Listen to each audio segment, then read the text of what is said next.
با هنر یکی از همین اعضای ثابت دار و دسته جمهوری اسلامی که 30 سال نظام مقدس رو این کنه چسبیده و ولکن ماجرا هم نیست، گفته که مردم فکر میکنن همه مسئولین دزد هستند.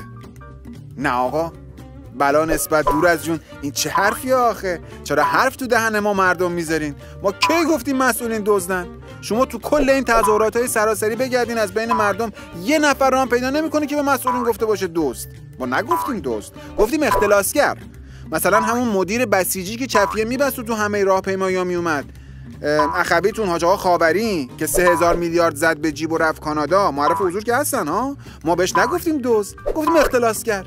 یا اون مدیر جهادیتون بود که 3 تا دکل نفتی رو در عرض 1 ساعت غیب کرد و زد به چاک، خاطر مبارک هست؟ ما هیچ وقت بهشون نگفتیم دزد، گفتیم مال مردم خوری کرده.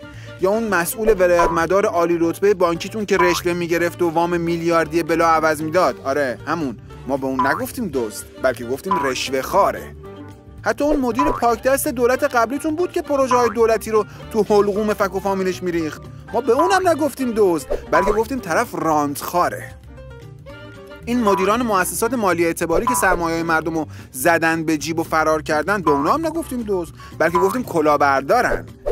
کسی که دزده با کلی استرس و زحمت و نقشه کشیدن و ترس و لرز و اینا و اونا و از دیوار خونمون میاد بالا، میره تو پذیرایی اتاق اول دست چپ یا 4 تا تیکه علنگو و گوشواره چیزی برمی‌داره، با بقیه وسایل خونم کاری نداره. یعنی شما هیچ وقت یه دزد رو پیدا نمی‌کنی که به زور پاچه‌خواری و یقه دیپلماتی و مالیدن عبا و عمامه و اینا و اونا خودشو تو مناصب مدیریتی فرو کنه تا بتونه میلیونی و میلیاردی اختلاس کنه.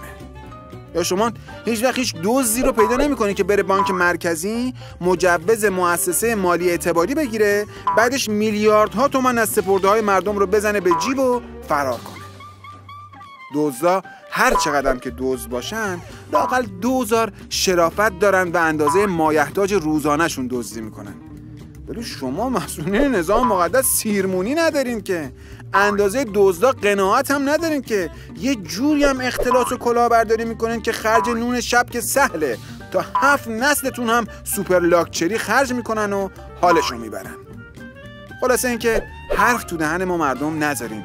ما هیچ وقت مسئولین نظام مقدس نگفتیم دزد، بلا نسبت دزدا دور از جون دزدا.